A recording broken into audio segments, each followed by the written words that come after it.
Assalamualaikum warahmatullahi wabarakatuh. Bapak, Ibu, saudara-saudara sebangsa setanah air, pagi tadi saya telah memimpin rapat terbatas secara virtual tentang Undang-Undang Cipta Kerja bersama jajaran pemerintah dan para gubernur. Dalam undang-undang tersebut terdapat 11 klaster yang secara umum bertujuan untuk melakukan reformasi struktural dan mempercepat transformasi ekonomi. Adapun klaster tersebut adalah urusan penyederhanaan perizinan, urusan persyaratan investasi, urusan ketenagakerjaan, urusan pengadaan lahan, urusan kemudahan berusaha, urusan dukungan riset dan inovasi, urusan administrasi pemerintahan, urusan pengenaan sanksi, urusan kemudahan pemberdayaan dan perlindungan UMKM, urusan investasi dan proyek pemerintah, serta urusan kawasan ekonomi. Dalam rapat terbatas tersebut, saya tegaskan mengapa kita membutuhkan Undang-Undang Cipta Kerja. Pertama, setiap tahun ada sekitar 2,9 juta penduduk usia kerja baru, anak muda yang masuk ke pasar kerja, sehingga kebutuhan atas lapangan kerja baru sangat-sangat mendesak. Apalagi di tengah pandemi, terdapat kurang lebih 6,9 juta pengangguran dan 3,5 juta pekerja terdampak pandemi COVID-19. Dan sebanyak 87% dari total penduduk bekerja memiliki tingkat pendidikan setingkat SMA ke bawah, di mana 39% berpendidikan sekolah dasar. Sehingga perlu mendorong penciptaan lapangan kerja baru, khususnya di sektor padat karya. Jadi, Undang-Undang Cipta Kerja bertujuan untuk menyediakan lapangan kerja sebanyak-banyaknya bagi para pencari kerja serta para pengangguran. Kedua, dengan Undang-Undang Cipta Kerja akan memudahkan masyarakat, khususnya usaha mikro kecil, untuk membuka usaha baru. Regulasi yang tumpang tindih dan prosedur yang rumit dipangkas. Perizinan usaha untuk usaha mikro kecil, UMK, tidak diperlukan lagi. Hanya pendaftaran saja. Sangat simpel. Pembentukan PT atau perseroan terbatas juga dipermudah. Tidak ada lagi pembatasan modal minimum. Pembentukan koperasi juga dipermudah. Jumlahnya hanya 9 orang saja. Koperasi sudah bisa dibentuk. Kita harapkan akan semakin banyak koperasi-koperasi di tanah air. UMK, usaha mikro kecil yang bergerak di sektor makanan dan minuman.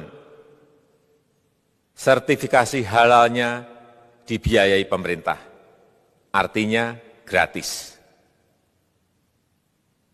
Izin kapal nelayan penangkap ikan misalnya, hanya ke unit kerja Kementerian KKP saja. Kalau sebelumnya harus mengajukan ke Kementerian KKP, Kementerian Perhubungan, dan instansi-instansi yang lain. Sekarang ini cukup dari unit di Kementerian KKP saja. Ketiga, Undang-Undang Cipta Kerja ini akan mendukung upaya pencegahan dan pemberantasan korupsi.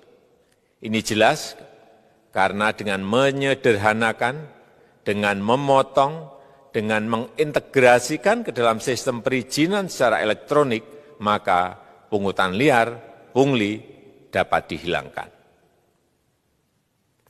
Namun, saya melihat adanya unjuk rasa penolakan Undang-Undang Cipta Kerja yang pada dasarnya dilatar belakangi oleh disinformasi mengenai substansi dari undang-undang ini dan hoax di media sosial. Saya ambil contoh, ada informasi yang menyebut tentang penghapusan UMP, upah minimum provinsi, UMK, upah minimum kota kabupaten, UMSP, upah minimum sektoral provinsi. Hal ini tidak benar, karena faktanya upah minimum regional, UMR, tetap ada. Ada juga yang menyebutkan bahwa upah minimum dihitung per jam. Ini juga tidak benar. Tidak ada perubahan dengan sistem yang sekarang. Upah bisa dihitung berdasarkan waktu dan berdasarkan hasil. Kemudian adanya kabar yang menyebutkan bahwa semua cuti sakit, cuti kawinan, cuti khitanan, cuti baptis, cuti kematian, cuti melahirkan, dihapuskan. Dan tidak ada kompensasinya. Saya tegaskan juga ini tidak benar. Hak cuti tetap ada dan dijamin. Kemudian apakah perusahaan bisa mem-PHK kapanpun secara sepihak? Ini juga tidak benar. Yang benar, perusahaan tidak bisa mem-PHK secara sepihak. Kemudian juga pertanyaan mengenai benarkah jaminan sosial dan kesejahteraan lainnya hilang. Yang benar, jaminan sosial tetap ada. Yang juga sering diberitakan tidak benar adalah mengenai dihapusnya AMDAL, analisis mengenai dampak lingkungan. Itu juga tidak benar. AMDAL tetap ada. Bagi industri besar harus studi AMDAL yang ketat. Tetapi bagi UMKM lebih ditekankan pada pendampingan dan pengawasan. Ada juga berita mengenai Undang-Undang Cipta Kerja ini mendorong komersialisasi pendidikan. Ini juga tidak benar. Karena yang diatur hanyalah pendidikan formal di kawasan ekonomi khusus, di KEK. Sedangkan perizinan pendidikan tidak diatur di dalam Undang-Undang Cipta Kerja ini. Apalagi perizinan untuk pendidikan di pondok pesantren. Itu tidak diatur sama sekali dalam Undang-Undang Cipta Kerja ini. Dan aturannya yang selama ini ada tetap berlaku. Kemudian diberitakan bahwa keberadaan bank tanah. Bank tanah ini diperlukan untuk menjamin kepentingan umum, kepentingan sosial, kepentingan pembangunan nasional, pemerataan ekonomi, dan konsolidasi lahan serta reforma agraria. Ini sangat penting untuk menjamin akses masyarakat terhadap kepemilikan tanah, kepemilikan lahan. Dan kita selama ini tidak memiliki bank tanah. Saya tegaskan juga bahwa Undang-Undang Cipta Kerja ini tidak melakukan resentralisasi kewenangan dari pemerintah daerah ke pemerintah pusat. Tidak ada. Perizinan berusaha dan pengawasannya tetap dilakukan oleh pemerintah daerah sesuai dengan NSPK, norma, standar, prosedur, dan kriteria yang ditetapkan pemerintah pusat.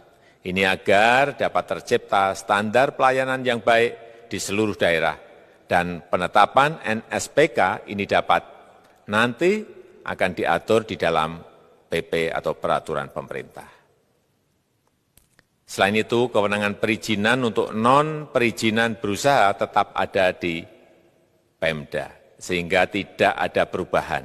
Bahkan kita melakukan penyederhanaan, melakukan standarisasi jenis dan prosedur berusaha di daerah. Dan perizinan berusaha di daerah diberikan batas waktu. Ini yang penting di sini. Jadi ada service level of agreement. Permohonan perizinan dianggap disetujui bila batas waktu telah terlewati. Saya perlu tegaskan pula bahwa Undang-Undang Cipta Kerja ini memerlukan banyak sekali peraturan pemerintah atau PP dan peraturan presiden atau Perpres. Jadi setelah ini akan muncul PP dan Perpres yang akan kita selesaikan paling lambat 3 bulan setelah diundangkan. Kita pemerintah membuka dan mengundang masukan-masukan dari masyarakat dan masih terbuka usulan-usulan dan masukan dari daerah-daerah. Pemerintah berkeyakinan melalui Undang-Undang Cipta Kerja ini jutaan pekerja dapat memperbaiki kehidupannya dan juga penghidupan bagi keluarga mereka. Dan kalau masih ada, jika masih ada ketidakpuasan terhadap Undang-Undang Cipta Kerja ini, silahkan mengajukan uji materi atau judicial review melalui MK, Mahkamah Konstitusi. Sistem ketatanegaraan kita memang mengatakan seperti itu. Jadi, kalau masih ada yang tidak puas dan menolak, silahkan diajukan uji materi ke MK. Saya rasa itu yang bisa saya sampaikan pada kesempatan yang baik ini. Terima kasih. Wassalamualaikum warahmatullahi wabarakatuh.